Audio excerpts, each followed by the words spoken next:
ध्यानमूलं गुरोरमूर्तिः पूजामूलं गुरोर्पदम् मन्त्रमूलं गुरोर्वाक्यम् मोक्षमूलं गुरुकृपा अतुलितबलधामं हेमशैलावदेहं धनुजवनकृशानुं ज्ञानिनामग्रगण्यं सकलगुणनिधानं वानराणामधीशं रघुपतिप्रियभक्तं वातजातं नमामि। गंगातरंगरमणीयजटाकलापं गौरी निरन्तरविभूषितवामभागं नारायणप्रियमनङ्गमदापहारं वाराणसीपुरपतिं भज विश्वनाथम्। या देवी सर्वभूतेषु मातृरूपेण संस्थिता नमस्तस्यै नमस्तस्यै नमस्तस्यै नमो नमः। या देवी सर्वभूतेषु वाणीरूपेण संस्थिता नमस्तस्यै नमस्तस्यै नमस्तस्यै नमो नमः। जाकी सेवा भाव से मुग्ध हुए श्री राम, ऐसे भक्त हनुमान को बारंबार प्रणाम। बोलिए भक्तवत्सल भगवान की जय, जगत जननी जगदम्बा मैया की जय।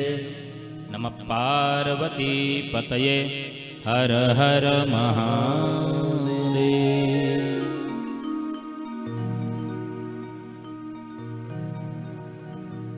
अनंत कोट ब्रह्मांडादि नायिका जगत जननी मां अन्नपूर्णा के पावन धाम में, जिनके आंचल की छाया में हम सभी यहाँ पर बैठ करके आज भगवती के ही गुणगान को गाने के लिए बैठे हैं, ऐसे दूर दराज से आए हुए माता रानी के समस्त भक्तजन, साक्षात ममतामयी करुणामयी वात्सल्यमयी सती सावित्री अनुसुईया मदालसा के चरित्रों को चरितार्थ करती हुई माताओं बहनों, भारत के भविष्य कर्णधार छोटे छोटे बच्चों, मंडपस्थ विद्वद्वरेण्य एवं समस्त मंचस्थ सांवेदीय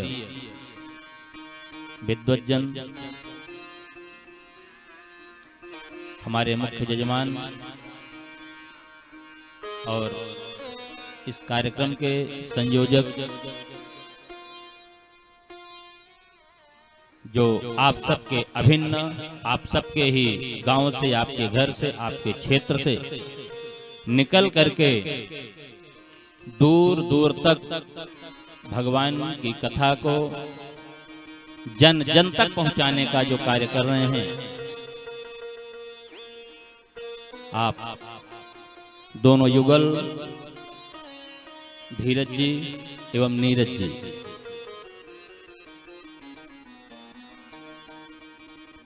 जैसे कि दोनों भाई इस कार्य में लगे हुए हैं और दोनों दो तरीके से भगवान की वाणी लोगों तक पहुंचा रहे हैं।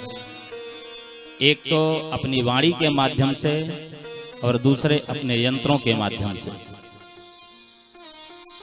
जन जन तक भगवान की वाणी को, भगवान की कथा को पहुंचाने का यह जो कार्य कर रहे हैं, यह जो बीड़ा उठाया है, और आप लोगों के लिए यह तो परम सौभाग्य का विषय है कि आपके गांव में, आपके क्षेत्र में ऐसे विभूति यहाँ पर जन्म लिए हैं। यह धरा धन्य हो गई, यह कुल धन्य हो गया, वह कोख धन्य हो गई, वह स्थान धन्य हो गया। क्योंकि हमारे शास्त्र कहते हैं कि कुलम पवित्रम जननी कृतार्था वसुंधरा पुण्यवती चतेन। वह कुल धन्य हो जाता है, वह धरती धन्य हो जाती है, वह माता धन्य हो जाती है, जहाँ पर भगवान के एक भक्त जन्म ले लेते हैं। तो ऐसा अवसर आप लोगों के मध्य में आया हुआ है कि उन्हीं के संयोजन में आप सभी माँ भगवती के पिछले 10 वर्षों से यह 11वां वर्ष शायद चल रहा है। यह माँ की कृपा है कि यह अमृतमयी धार आप लोगों के एक छोटे से प्रयास से भगवती भागीरथी की धारा यहाँ से अनवरत प्रतिवर्ष प्रवाहित होती है। यह बहुत ही सौभाग्य की बात है, क्योंकि शास्त्र तो यहाँ तक कहते हैं कि भाग्योदयन बहुजन्म समर्जितेन सत्संगमम जलभते पुरुषो यदावै। जब हमारे कई जन्मों के पुण्य, एक जन्म के नहीं, कई जन्मों के पुण्य जब उदीयमान होते हैं, तब प्राप्त होती है भागवती कथा। और आप सब तो इतने सौभाग्यशाली हैं कि प्रतिवर्ष यह कथा प्राप्त हो रही है, तो इससे बड़ा सौभाग्य और क्या हो सकता है। और दूसरा कि माँ अन्नपूर्णा जी यहाँ पर साक्षात विराजमान हैं, जो कि जिनका दर्शन नित्य प्रति सुबह शाम 24 घंटे जिनका दर्शन आप लोगों को प्राप्त हो रहा है, यह बड़े ही सौभाग्य की बात है। और ये माँ अन्नपूर्णा तो ऐसी हैं कि जिनके सामने स्वयं भगवान भोलेनाथ भी भिक्षा मांगने के लिए पहुंच गए थे। तो ऐसे माँ अन्नपूर्णा की गोद में हम सभी बैठे हुए हैं। तो आइए कथा की मंजुल परंपरा का निर्वहन करते हुए 2 बार माता जी के श्री चरणों में निवेदन करते हैं। तत्पश्चात जैसे माँ की इच्छा कथा रूपी सुमन उन्हीं के श्री चरणों में समर्पित करने का प्रयास किया जाएगा। बोलिए जगत जननी जगदम्बा मैया की जय।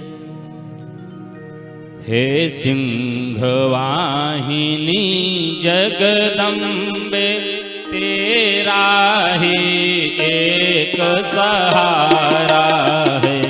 हे सिंह वाहिनी जगदम्बे तेरा ही एक सहारा है। हे सिंह वाहिनी जगदम्बे तेरा ही एक सहारा है।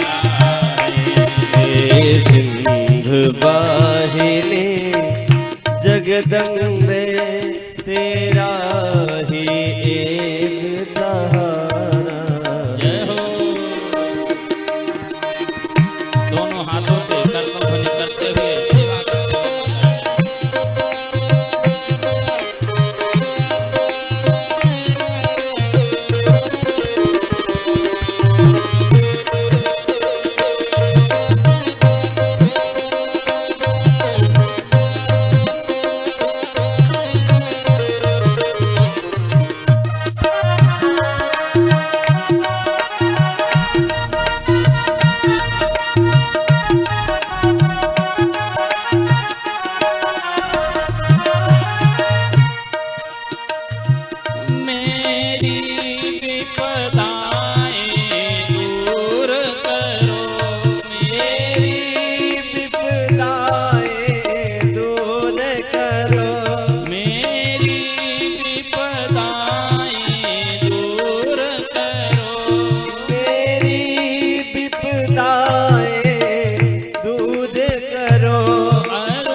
जगदम्बा मैया की जय।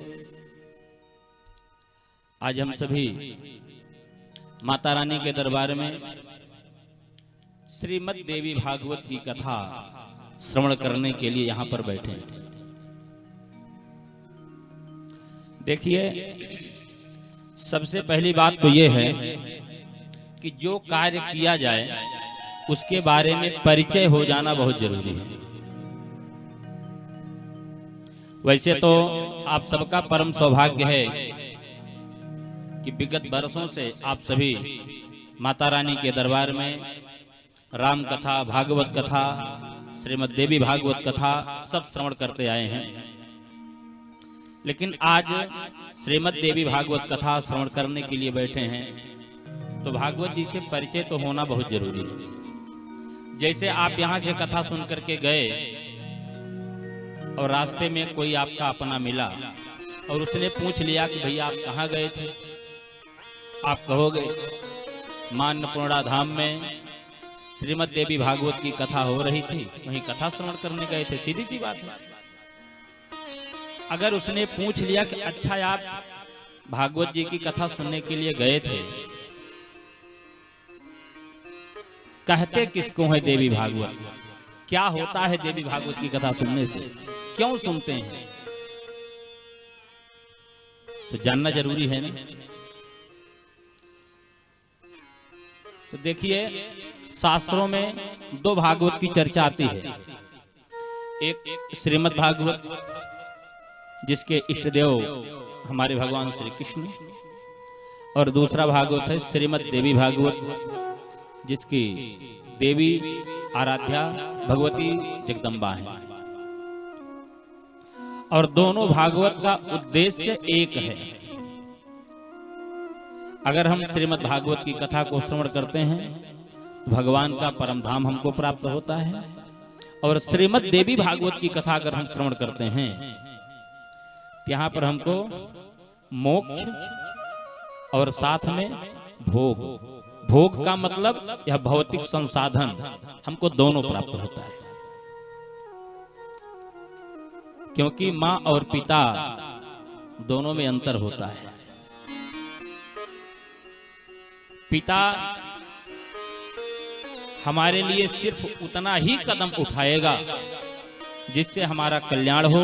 वह कदम चाहे कोमल हो चाहे कठोर हो, मतलब इससे नहीं है, लेकिन उसका कदम, उसका लक्ष्य सिर्फ यही होगा जिससे सिर्फ और सिर्फ हमारा कल्याण हो।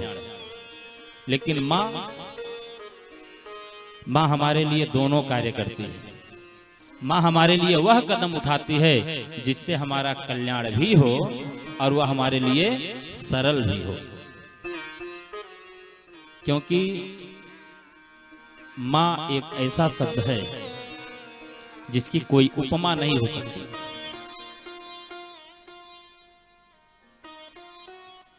सागर सी गहरी है माँ, लेकिन सागर सी खारी नहीं। पर्वत से ऊंची है माँ, लेकिन पर्वत सी कठोर नहीं। क्योंकि माँ की कोई उपमा नहीं हो सकती। माँ केवल माँ हो सकती है, माँ उपमा नहीं हो सकती। इसलिए यह माँ की महिमा है। शास्त्र तो यहाँ तक कहते हैं कि कुपुत्रो जायेत क्वचित कुमाता न भवति। पुत्र कुपुत्र हो सकते हैं लेकिन माता कभी कुमाता नहीं हो सकती। इसलिए ऐसे माँ के दरबार में हम सभी माँ के आंचल में बैठ करके उन्हीं के गुणगान को श्रवण करने के लिए यहाँ पर बैठे हैं। और सबसे बड़ी बात तो यह है, आप सब तो सौभाग्यशाली है ही, उससे बड़ा सौभाग्य मैं अपना मानता हूं कि माँ के दरबार में, माँ की गोद में बैठ करके अपनी वाणी को पवित्र करने का अवसर मिला है। यह हमारा सौभाग्य है।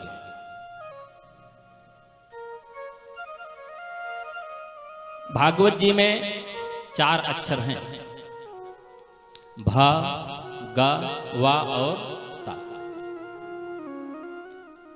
और इन्हीं 4 अक्षरों पर यह पूरा भागवत हो, वह चाहे देवी भागवत हो चाहे श्रीमद् भागवत हो। इन 4 अक्षरों का मतलब क्या है? भा से भक्ति, गा से ज्ञान, वा से वैराग्य और ता से त्याग। भक्ति क्या है? भक्ति कैसी होनी चाहिए?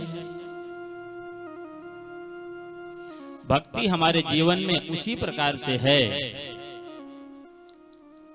जैसे जब हम भोजन करने के लिए बैठते हैं, भोजन कितना भी बढ़िया हो, लेकिन अगर उसमें नमक ना हो कैसा लगेगा?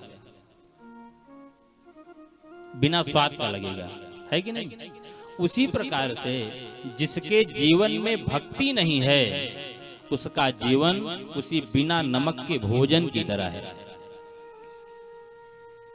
इसीलिए श्री रामचरितमानस में बाबा गोस्वामी जी क्या लिखते हैं?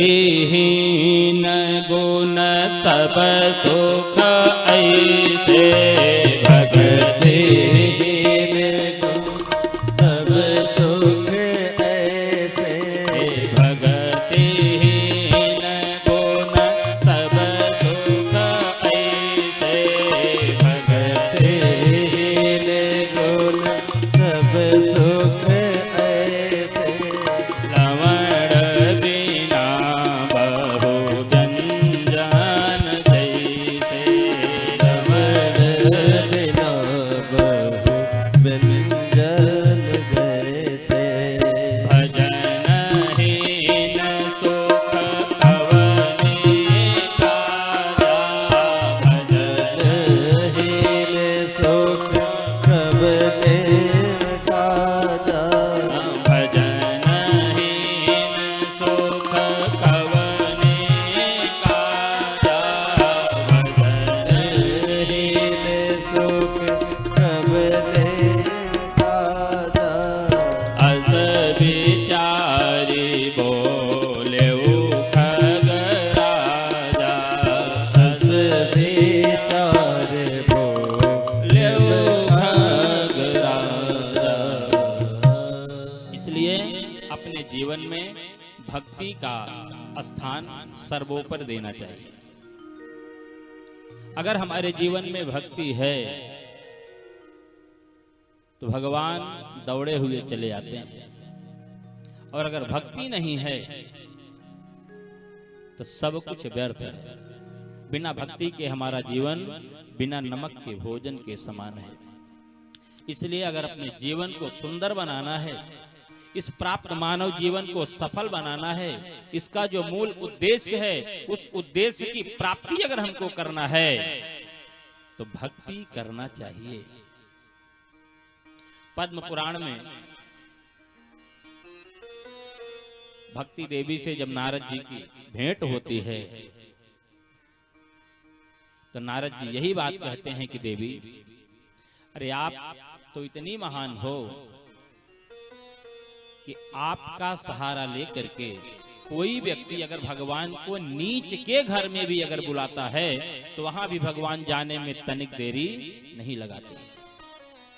वहां भी बिना सोच विचार के भगवान तुरंत पहुंच जाते हैं। वह चाहे नीच का घर हो अथवा भक्त का घर हो, मतलब इससे नहीं है, अगर वहां पर भक्ति है भगवान वहां जरूर मिलेंगे। अगर भक्ति है तो हमारी माँ वहां पर जरूर मिलेगी, प्रेम है भगवान जरूर मिलेंगे। और यहाँ का संयुक्त गांव का नाम ही प्रेम का पूरा है, क्या बात है। तो अगर प्रेम का पूरा में माँ नहीं रहेंगी, कहाँ रहेंगी? यह अन्नपूर्णा धाम प्रेम का पूरा में बहुत सुंदर संयोग है। और भक्ति कैसी होनी चाहिए? अहेतुक्य प्रतिहता, अहेतुकी भक्ति, यानी जिसका कोई हेतु ना हो, जिसका कोई कारण ना हो, जिसका कोई उद्देश्य ना हो, ऐसी भक्ति हमको जीवन में करना चाहिए, जिसको हम निष्काम भक्ति कर सकते हैं। लेकिन हम सब सांसारिक मनुष्य हमेशा सकाम के पीछे ही भागते रहते हैं। अगर भगवान की भक्ति करें तो यह सोचते हैं कि हमने आज मंगलवार को हनुमान चालीसा का पाठ किया है, अब हनुमान जी हमारे लिए एक बिल्डिंग खड़ी कर देंगे। आज हमने दुर्गा चालीसा का पाठ किया, हमारा बेटा फर्स्ट आ जाएगा। आज मैंने शिव जी को एक लोटा जल चढ़ाया है, बड़े शहर में एक बड़ा सा फ्लैट हमको मिल जाएगा। नहीं, इस कामना के साथ भगवान की भक्ति मत करो। अरे मांगा तो उससे जाता है जिसको पता ही नहीं कि मुझे क्या चाहिए, और जिसको पता है उससे क्या मांगना। जैसे छोटे से उदाहरण में समझ लें, जैसे मान लीजिए आपके पास 1000 रुपए हैं वर्तमान में, आप उसको अपने पास रखे हैं और कोई व्यक्ति आपके पास आया, उसका उद्देश्य वही है कि आपसे कुछ पैसे मांगे और कुछ पैसे के लिए आया है। अगर आप उसका उद्देश्य पहले से जान रहे हैं कि हाँ यह व्यक्ति इसीलिए आया है, तो आप बिना मांगे ही उसके जरूरत का पैसा आप उसको दे देंगे। लेकिन अगर आपको नहीं पता है कि यह व्यक्ति किस लिए आया है, तो चाहे आपके पास आकर के दिन भर बैठा रहे, कोई मतलब नहीं, क्योंकि आपको पता ही नहीं कि उसको क्या चाहिए। तो इसलिए मांगा उससे जाता है जिसको पता ही नहीं कि हमको क्या चाहिए। लेकिन उससे कभी नहीं मांगना चाहिए कि जिसको पता है कि मुझे क्या चाहिए, क्योंकि अगर हम मांगते हैं, जो कुछ भी हम भगवान से मांगते हैं वह हमको नहीं मिलता, हमको वह वस्तु मिल जाती है जो हमें चाहिए होता है। क्योंकि भगवान हमें वह वस्तु कभी नहीं देते जिससे हमारा नुकसान हो, वो हमको हमेशा वही देंगे जिससे हमारा कल्याण हो। इसलिए माँ के दरबार में हैं, तो माँ के दरबार से कभी भी कोई उदास नहीं जाता। कोई कैसा भी हो, यहाँ पर माँ की भक्ति जिसको मिल गई, समझ लो उसका इस जीवन में आना धन्य हो गया। इस प्राप्त मानव जीवन को प्राप्त करना उसके लिए धन्य हो गया, क्योंकि 84 लाख योनियों में भटकने के बाद यह मानव तन हमको मिलता है। और ऐसे 84 लाख योनियों में भटकने के बाद यह मानव तन मिला, तो इसको हम ऐसे व्यर्थ ही अगर गंवा देते हैं, इसका कोई मतलब नहीं निकलता। ये तो उसी अंधे व्यक्ति की तरह, जैसे एक जंगल में एक अंधा व्यक्ति भटक रहा था, उसको कहीं मार्ग नहीं मिल रहा था, बहुत परेशान हुआ। अंधा था, उसको किसी के आने की आहट सुनाई पड़ी, उसको लगा कि शायद कोई आ रहा है। एक स्थान पर खड़े होकर के उसने बुलाया, कहा कोई सज्जन हैं, हमें इस जंगल से पार जाना है, आप मुझे मार्ग बता दीजिए। सज्जन आए और उस अंधे व्यक्ति का हाथ पकड़ करके उस घनघोर जंगल के एक किनारे पर ले जाकर के खड़ा कर दिया और रास्ता बता दिया कि देखो किनारे तो ला दिया हूं, लेकिन निकलने का मार्ग सिर्फ एक है, चारों तरफ से दीवार है, हर जगह से आप नहीं निकल सकते।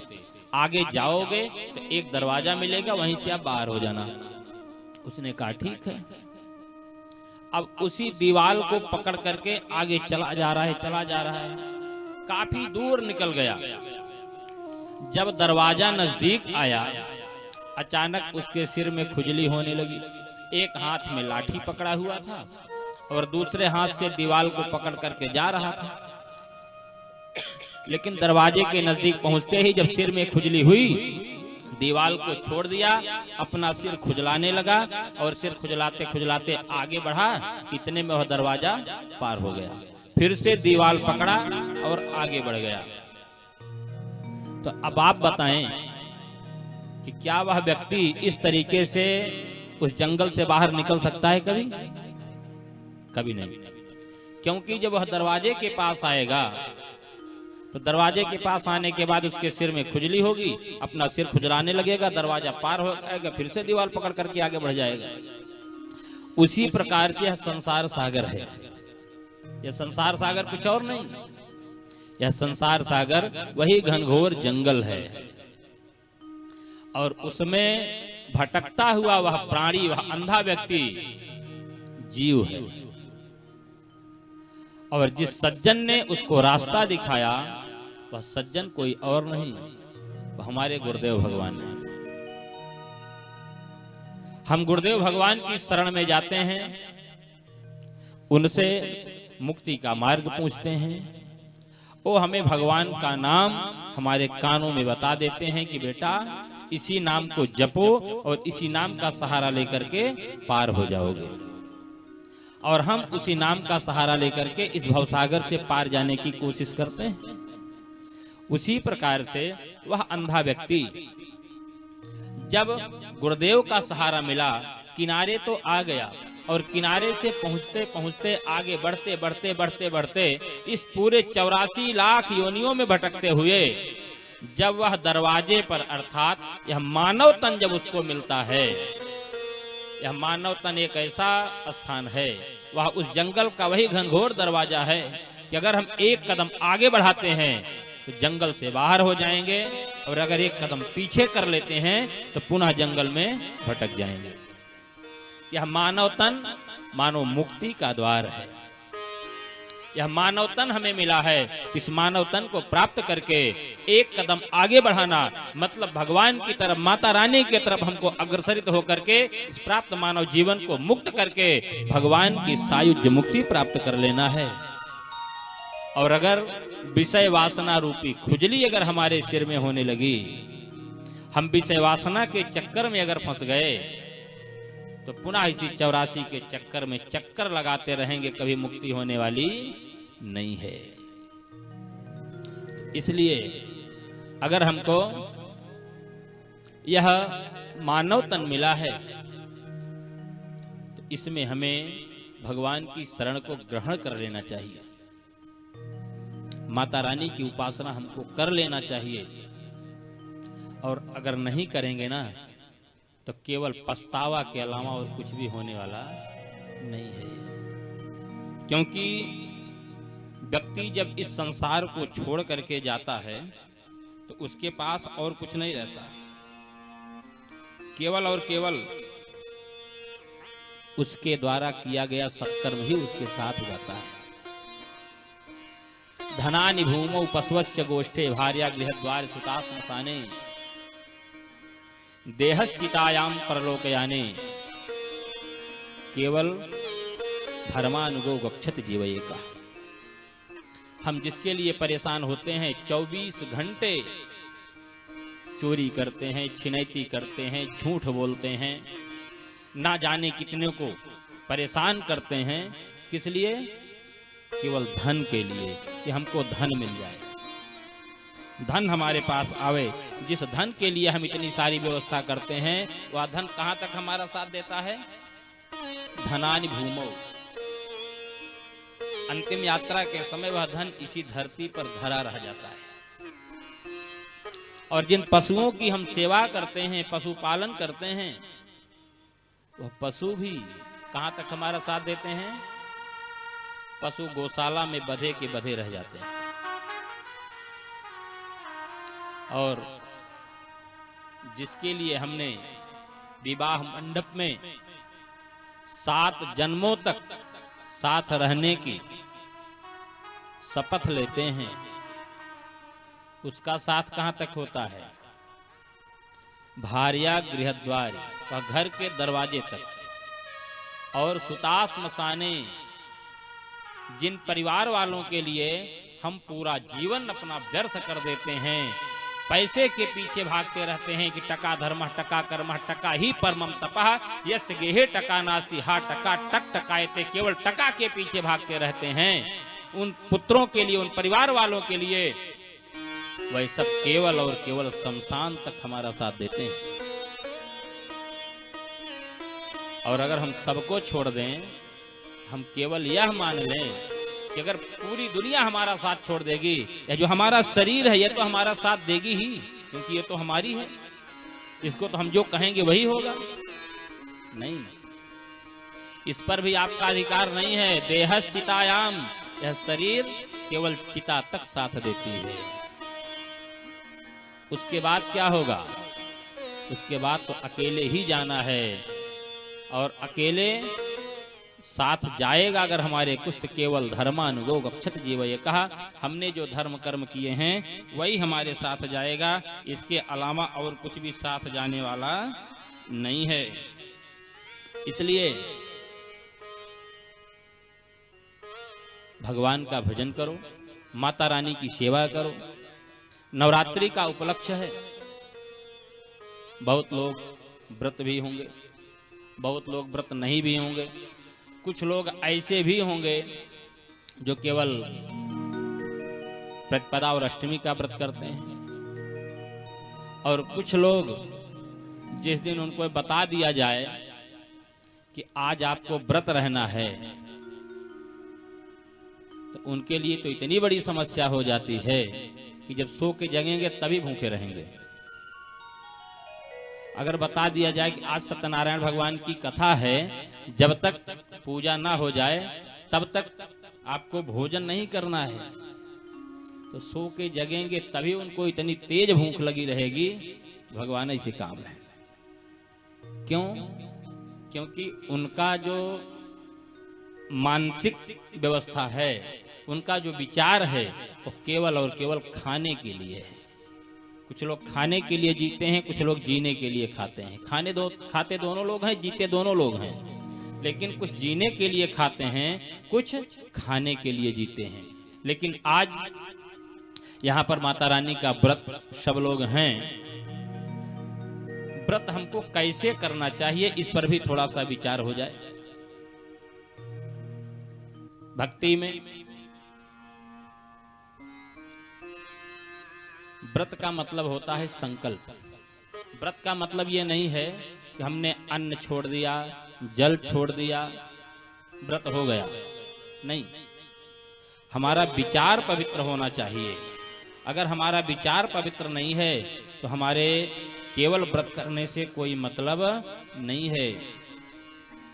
व्रत का मतलब होता है संकल्प। जिस दिन हमको व्रत करना हो उस दिन हमें यह संकल्प ले लेना चाहिए कि आज हम माता रानी का व्रत हैं, तो हमारा ज्यादा से ज्यादा का समय हमारा माता रानी की सेवा में बीतेगा। और सत्य बोलने का प्रयास करें, झूठ से बचें, परोपकार करने की सोचें, किसी को सताने की बातें न करें, कुछ ऐसा करें जिससे लोगों का कल्याण हो। यह है व्रत। और उपवास का मतलब, उप माने समीप, वास मतलब निवास करना। जिसके लिए हम उपवास कर रहे हैं, अपना ज्यादा से ज्यादा समय उनके सानिध्य में बिताएं। और ऐसा भी व्रत नहीं होना चाहिए कि अन्न तो छोड़ दिए लेकिन फलाहार की लाइन लग गई। ऐसा भी व्रत नहीं होना चाहिए, क्योंकि हमारे शास्त्र कहते हैं कि असकृत जलपानाच सकृत तांबूल भक्षणात् उपवासः प्रणश्येत दिवा स्वापात मैथुनात्। व्रत में क्या करें क्या ना करें, बार बार जलपान भी नहीं करना चाहिए। ऐसा नहीं है कि आज हम व्रत हैं तो देर भर हम जल पीते रहें, बार बार जल पीते रहें। नहीं, असकृत जलपानाच, बार बार जल नहीं पीना चाहिए। और दूसरा, सकृत तांबूल भक्षणात्, व्रत में पान, सुपारी, सुरती, तंबाकू आदि भी नहीं खाना चाहिए। आज कथा का और व्रत का प्रथम दिवस है, इसलिए इसको बता दे रहे हैं कि कुछ भक्तजन ऐसे भी होंगे जो कथा सुनने आते हैं तो पान खा करके आते हैं। कुछ ऐसे भी लोग हैं, व्रत तो इतना बढ़िया करेंगे कि एक अन्न का दाना भी उनके मुंह में नहीं जाएगा, लेकिन बिना गुटखा खाए, बिना पान खाए उनका नहीं चलता है। तो ऐसा व्रत खंडित हो जाता है। जो व्रत रहने के बाद भी पान, सुपारी, गुटखा, तंबाकू आदि खाते हैं, उनका व्रत मान्य नहीं होता, उनका व्रत खंडित हो जाता है। ऐसा हमारे शास्त्र भी कहते हैं। और उपवासः प्रणश्येत दिवा स्वापात मैथुनात्, जो व्रत रहें उनको दिन में सोना भी नहीं चाहिए। वैसे तो दिन में कभी भी नहीं सोना चाहिए, दिन में कभी नहीं सोना चाहिए। लेकिन जो व्रत रहें उनको खास करके दिन में नहीं सोना चाहिए और मैथुन क्रिया से दूर रहना चाहिए व्रत में। और जो कथा सुनने के लिए आते हैं, कथा सुनने के लिए पवित्र मन, पवित्र वाणी, पवित्र व्यवहार, पवित्र आचरण और अपना मुख भी शुद्ध होना चाहिए। क्योंकि ऐसा स्कंद पुराण में वर्णन मिलता है, तांबूलम भक्षयन्तो हि कथां शृण्वन्ति पावनी स्वविष्टां भक्षयन्ते हि नरकं ते पतन्ति। स्कंद पुराण में वर्णन मिलता है कि तांबूलम भक्षयन्ते हि कथाम शृण्वन्ति पावनी, जो पतित पावनी कथा को सुनने के लिए पान खा करके बैठते हैं, तांबूल खा करके जो कथा सुनते हैं, स्वविष्टाम भक्ष्यन्ते ही, मानो गंदगी खा रहे हैं, अभक्ष वस्तुओं को खा रहे हैं, और नरकम ते पतंति ही, उनकी जगह स्वर्ग में, बैकुंठ में, भगवान के धाम में, माँ के आंचल में नहीं बल्कि नरकम ही पतंति ते, वह नरक में उनको स्थान मिलता है। इसलिए निवेदन सभी भक्तों से कि जो कथा सुनने के लिए आए, पवित्र मन से, पवित्र विचार से और पवित्र शरीर के साथ भी, पवित्र मुखमंडल के साथ भी आवें। क्योंकि जब हम यहाँ पर आते हैं तो भगवान का नाम कानों के माध्यम से सुनते हैं और मुख से भगवान का नाम उच्चारण करते हैं और मन से मनन करते हैं, हृदय में भगवान को स्थापित करते हैं। इसलिए हर जगह हमारी पवित्र होनी चाहिए। जब सब कुछ पवित्र रहेगा तभी भगवान हमारे हृदय में विराजित हो पाएंगे। तो इसलिए हम सबको भगवान की भक्ति अवश्य करनी चाहिए। क्योंकि भा शब्दः प्रकाशः स्यात्, भा का मतलब होता है प्रकाश, जो स्वयं प्रकाश परम प्रभु है, आदि शक्ति जगत जननी जगदम्बा है, वही है भक्ति। और उसी भक्ति की प्राप्ति के लिए हम सबको इतने सारे साधन जुटाने पड़ते हैं। और जब भक्ति देवी हमारे जीवन में आ जाएं तो उसमें भी एक व्यवस्था और होती है कि भक्ति कैसी हो। भक्ति जो हो वह चरित्रवान हो। अब आप कहोगे कि एक तरफ भक्ति दूसरे तरफ चरित्रवान, अगर भक्ति है तो चरित्रवान तो होगी ही नहीं। कभी कभी व्यभिचारिणी भक्ति भी हमारे जीवन में प्रवेश कर जाती है। व्यभिचारिणी भक्ति किसे कहते हैं? जैसे आप अपने गुरुदेव के शरण में गए और गुरुदेव भगवान से आपने अपनी कोई कामना की याचना किया, गुरुजी हमारी यह कामना नहीं पूरी हो रही, कुछ रास्ता आप बताएं। तो गुरुजी ने कहा कि आप एक काम करो, कलयुग के सबसे श्रेष्ठ देवता हैं हनुमान जी, आप हनुमान जी की शरण में चले जाओ, रोज हनुमान चालीसा का पाठ करो, जो सरल भी है, सहज भी है, और उसको आप करते रहो, आपकी मनोकामना पूरी हो जाएगी।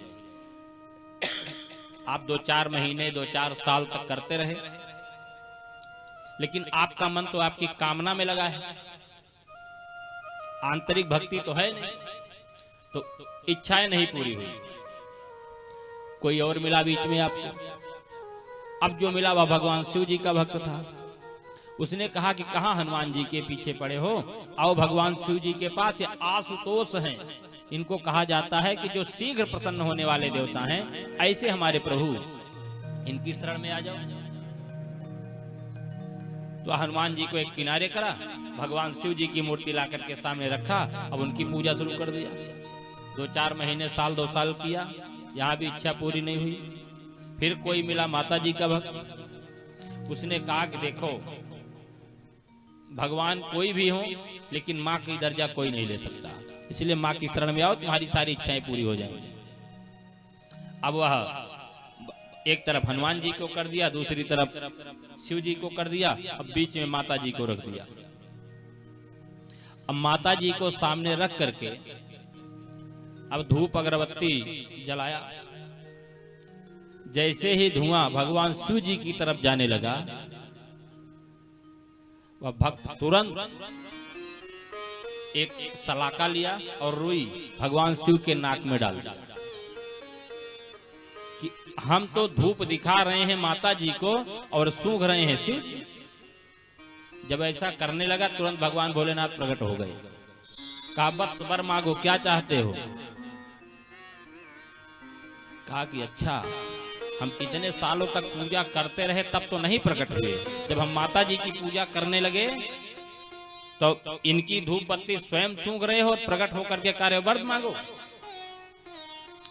भगवान भोलेनाथ कहते हैं कि बेटा, बात वो नहीं है कि हम इतने दिन प्रकट नहीं हुए, सही बात तो ये है कि सच्ची भक्ति तुम्हारी आज जगी है। जैसे जो भावना तुम्हारी आज जगी है, मैं माता जी को धूप दिखा रहा हूँ, सूंघ रहे हैं, शिव जी यहाँ पर बैठे हैं, अगर यही भावना तुम्हारी पहले दिन ही हो गई होती तो पहले ही दिन में यहाँ पर प्रकट रहा होता, लेकिन अभी तक तुम्हारी ये भावना नहीं थी।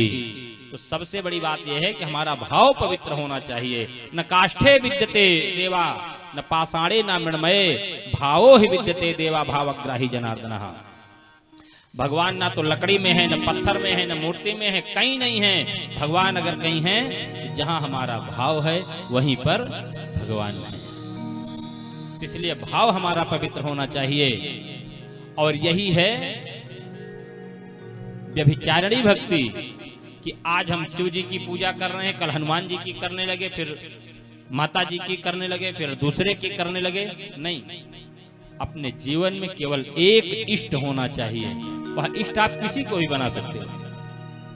आप शिव जी को इष्ट बना लीजिए, माता जी को इष्ट बना ले, हनुमान जी को इष्ट बना ले, किसी एक को भी आप इष्ट बना लीजिए और पूजा आप सबकी करो, लेकिन इष्ट केवल एक होना चाहिए। मान लीजिए आपने माता जी को अपना इष्ट बना लिया, अब आप शिव जी के मंदिर में गए तो क्या आप वहां दर्शन नहीं करोगे, पूजा नहीं करोगे? वहां भी पूजा होगी, लेकिन भाव ये होगा कि भोलेनाथ, हम आपकी पूजा कर रहे हैं, इसके बदले में आप इतनी कृपा करना कि माता जी की कृपा हमारे ऊपर बनी रहे। बस भोले बाबा भी खुश, माता रानी भी खुश। तो यह भक्ति होनी चाहिए कि जो इष्ट देव आपका हो वही एक होना चाहिए, बाकी पूजा हम सबकी करें। इसलिए भक्ति अव्यभिचारिणी यानी व्यभिचारिणी भक्ति हमारी नहीं होनी चाहिए। और जब भक्ति देवी का प्रवेश हमारे हृदय में हो जाएगा, तब हमें दूसरे अक्षर का ज्ञान होगा। गा, गा का मतलब होता है ज्ञान। ज्ञान किस बात का होगा? ज्ञान यह होगा कि ब्रह्म सत्यम जगत मिथ्या। अगर सत्य कुछ है तो ब्रह्म, अगर झूठ कुछ है यह संसार। यानी इस संसार को छोड़ करके हमें जाना ही पड़ेगा, इस बात का ज्ञान हो जाएगा। उसके बाद तीसरा अक्षर है वा। वा का मतलब होता है वैराग्य। वैराग्य हमें तब होगा, धीरे धीरे धीरे धीरे करके हमें इस संसार से अपनी प्रीति हटने लगेगी और माता रानी के श्री चरणों में प्रीति हमारी बढ़ने लगेगी। यानी संसार से वैराग्य होने लगेगा कि संसार झूठा है, यहाँ पर कुछ नहीं है, यहाँ जब तक हैं तब तक आराम से रहो और माता जी का भजन करो, उसी में कल्याण है। जब ये भावना हमारी आ जाती है तो यही है वैराग्य की स्थिति। और चौथा है ता, मतलब त्याग। त्याग, त्याग का मतलब है कि जब हम सब कुछ छोड़ देते हैं, केवल भगवान के भरोसे सब कुछ छोड़ दिया। जब जहां ले चलोगे वहीं मैं चलूंगा, जहां नाथ रख दो वहीं मैं रहूंगा, न कोई उलहना नहीं कोई अर्जी, करा लो जो है तेरी मर्जी। जब ये हमारा भावना हो जाए और जितने भी जीव हमको चराचर दिखें, सबको सी राम में सब जग जाने, करो प्रणाम जोग जुग पानी, ये भावना हमारी हो जाए, सब में हमको भगवान देखने लगे, सब में हमको माता रानी का दर्शन होने लगे, तो समझ लेना कि इस संसार से वैराग्य हो गया और संसार हमारे मन से छूट गया। जब यह स्थिति हमारी हो जाती है तब हमको प्राप्त होती है भगवान की भक्ति, भगवान का धाम, और जो जैसा चाहता है वह चाहे सायुज्य मुक्ति चाहे, चाहे सामीप्य मुक्ति चाहे, चाहे सालोक्य मुक्ति चाहे, चाहे साश्रिष्ट मुक्ति चाहे, जो जैसा चाहता है फिर उसको वैसा ही मिल जाता है। इसलिए उद्देश्य हमारा यही होना चाहिए, केवल भगवान का भजन करें। अगर भगवान का भजन, माता रानी का भजन नहीं करेंगे तो हमको कल्याण हमारा होने वाला नहीं है। इसलिए याद रखना, छोड़कर संसार जब तू जाएगा, छोड़कर संसार जब तू जाएगा, साथ तेरा साथ न कोई निभाएगा।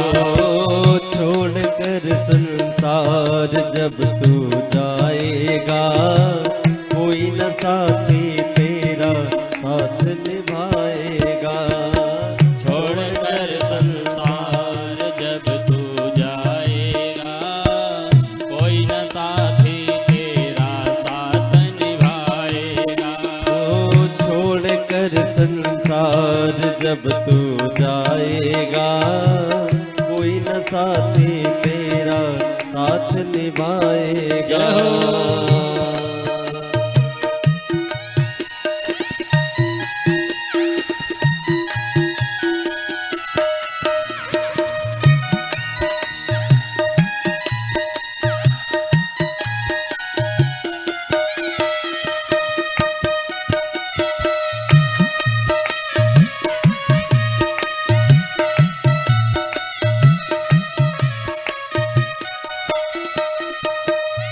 गर माँ का भजन किया ना, सत्संग किया न दो घड़ियाँ।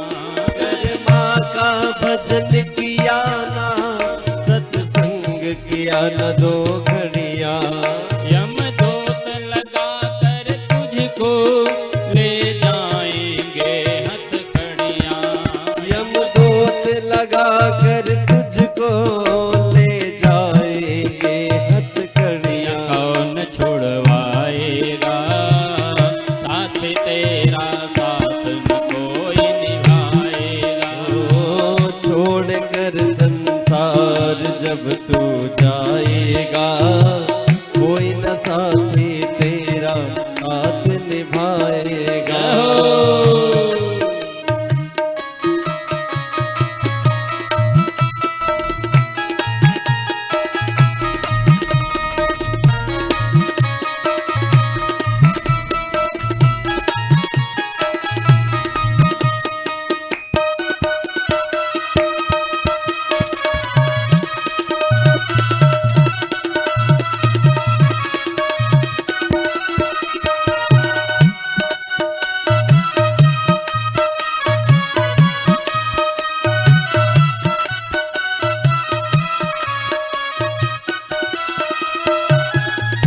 इस पेट भरण की खातिर तू पाप कमाता निस दिन। इस पेट भरण के खातिर तू पाप कमाता निस दिन। इस पेट भरण की खातिर तू पाप कमाता निस दिन। इस पेट भरण के खातिर तू पाप कमाता निस दिन। शमशान से लकड़ी रख कर तेरे आग लगेगी एक दिन। शमशान में लकड़ी रख कर तेरे आग लगेगी एक दिन। आग हो जाएगा, कोई न साथी तेरा साथ निभाएगा। छोड़कर संसार जब तू जाएगा, कोई न साथी तेरा साथ निभाएगा। जय हो।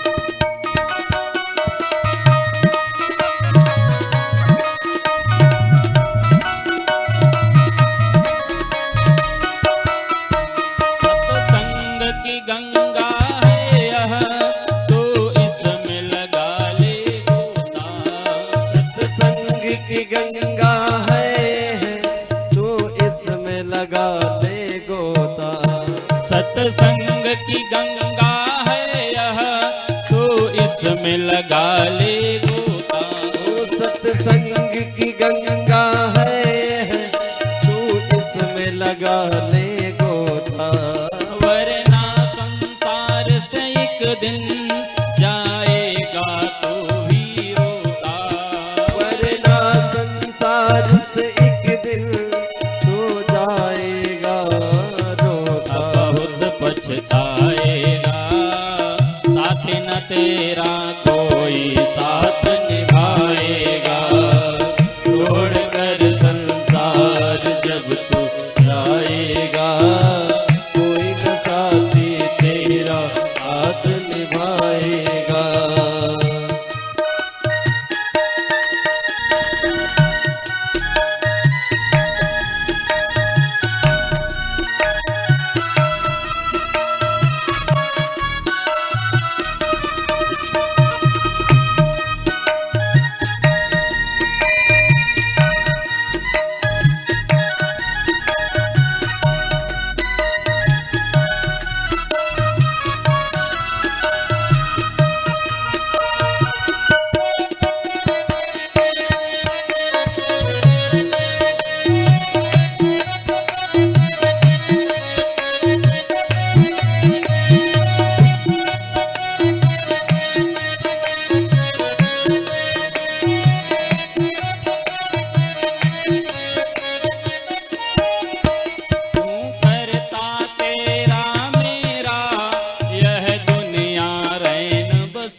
बसेरा। क्यों करता तेरा मेरा यह दुनिया रैन बसेरा। क्यों करता तेरा मेरा यह दुनिया रैन बसेरा। यहाँ कोई न रहने पाता है चंद दिनों का डेरा। यहाँ कोई न रहने पाता है चंद दिनों का डेरा। हंस उड़ जाएगा कोई न साथी तेरा साथ निभाएगा। छोड़कर संसार जब तू जाएगा, कोई न साथी तेरा साथ निभाएगा।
लगा ले बंदे।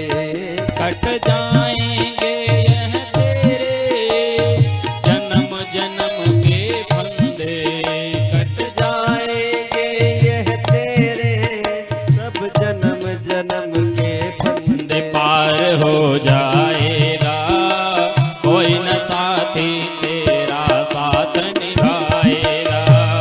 छोड़कर संसार जब तू जाएगा, कोई न साथी तेरा हाथ निभाएगा। छोड़कर संसार जब तू जाएगा, कोई न साथी तेरा हाथ निभाएगा। कोई न साथी तेरा हाथ निभाएगा। कोई न साथी तेरा हाथ निभाएगा। बोले जगत जननी जगदम्बा मैया की जय।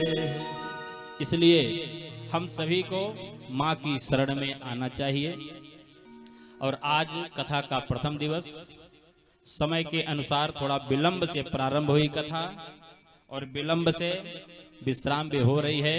तो अब ज्यादा समय ना लेते हुए, क्योंकि समय का संकेत हो चुका है, अभी माता रानी की पूजा भी सभी भक्तों को करनी है, इसलिए सभी भक्तजन अपने स्थान पर खड़े हो जाएं। आरती और प्रसाद करने के बाद यहीं पर आज वाणी को विश्राम। और कल हम सभी 2 बजे से कथा का टाइम है ना भैया? हाँ, तो हम सभी कल यहाँ पर 2 बजे से उपस्थित रहेंगे और 2 बजे से 5 बजे तक हम सभी कथा गंगा में रसपान करेंगे। और आज प्रथम दिवस, तो जो कुछ भी बताया गया कि हमको व्रत कैसे करना है, कथा हमको सुनना कैसे है, और जो भी भक्तजन कल आते समय रास्ते में हमको मिलें तो उनको भी ले करके आना है। इससे आपको डबल फायदा होगा। अगर आप लोगों को ले करके आओगे तो आपका डबल फायदा होगा। पहला फायदा तो यह होगा कि आप आओगे, भगवान की कथा श्रवण करोगे, उसका फायदा तो मिलेगा ही।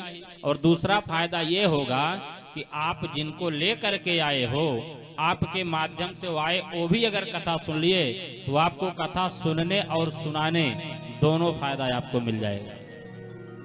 और कल जब आप लोग आओगे तो बहुत सारा फायदा बताया जाएगा कि कथा सुनने से क्या क्या फायदे होते हैं।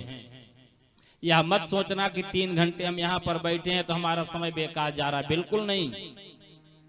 इतना फायदा यहाँ पर होगा, वह आप 3 घंटे में घर रह करके उतना फायदा कभी नहीं ले सकते। तो इतने सारे फायदे होंगे, तो कल आपको बताया जाएगा कि कथा सुनने से फायदा क्या क्या होता है। तो इसलिए आ जाइए हम सभी खड़े होकर के माता रानी की दिव्य आरती, तत्पश्चात आरती और प्रसाद।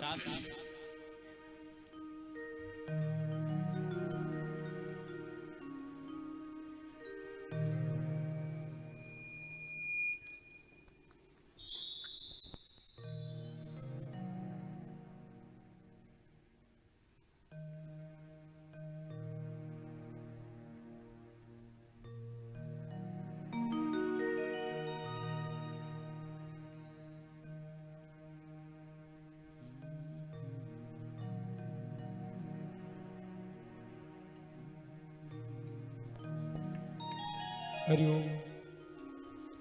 हरि ओम। इदं हविः प्रजननं मे यशुदशवीरं सर्वगणं स्वस्ताये आत्मसनि प्रजासनि पशुसनि लोकसन्यभयसनि अग्निः प्रजां बाहुलां मे करोत्वन्नं पयोरेतु अस्मासु धत्त।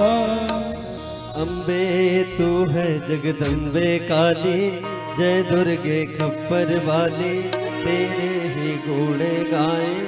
आरती हो मैया हम सब उतारे तेरे आरती। अम्बे तू है जगदम्बे काली, जय दुर्गे खप्पर वाली, तेरे ही गुण गाए। आरती हो मैया हम सब उतारे तेरे आरती। तेरे भक्त जनों पर माता भीड़ पड़ी है भारी, भीड़ पड़ी है भारी मैया, भीड़ पड़ी है भारी। दानों दल पर टूट पड़ो माँ, दानों दल पर टूट पड़ो माँ, करके सिंह सवारी 100 सिंहों से तू बरसाती। अष्ट भुजाओं वाले दुखियों के दुख लेते। आरती हो मैया हम सब उतारे तेरे आरती। अम्बे तू है जगदम्बे काली, जय दुर्गे खप्पर वाले, तेरे ही गुण गाए। आरती हो मैया हम सब उतारे तेरे आरती। माँ बेटे का है इस जग में बड़ा ही निर्मल नाता, बड़ा ही निर्मल नाता मैया, बड़ा ही निर्मल नाता। पूत कपूत सुने हैं परमा, पूत कपूत सुने हैं परमा, माता देवी माता सब पर करुणा बरसाने वाले, हमें बचाने वाले, दुखियों के दुख लेने। आरती हो मैया हम सब उतारे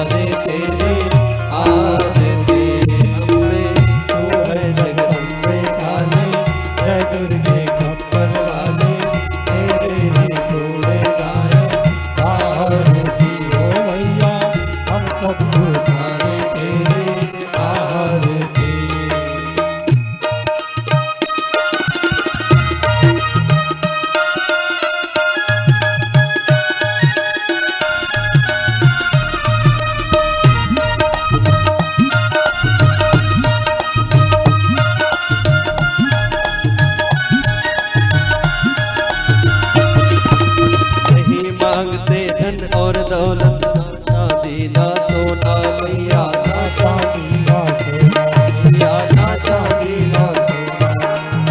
हम तो मांगे माँ तेरे मन में, हम तो मांगे माँ तेरे मन में एक छोटा सा कोना, सबकी बिगड़ी बनाने वाले, लाज बचाने वाले, सतियों के सत्य को संभालती हो मैया, हम सबको तारे तेरी आरती।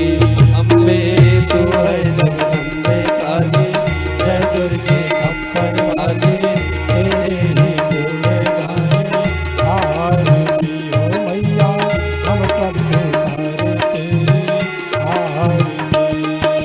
चरण शरण में खड़े तुम्हारी, ले पूजा की थाली मैया, ले पूजा की थाली मैया, ले पूजा की थाली। वरद हस्त सर पर रख दो माँ, वरद हस्त सर पर रख दो माँ, संकट हरने वाले, बिगड़ी बनाने वाले, लाज बचाने वाले, दुखियों के दुख ले जा, भारती हो मैया, हम सब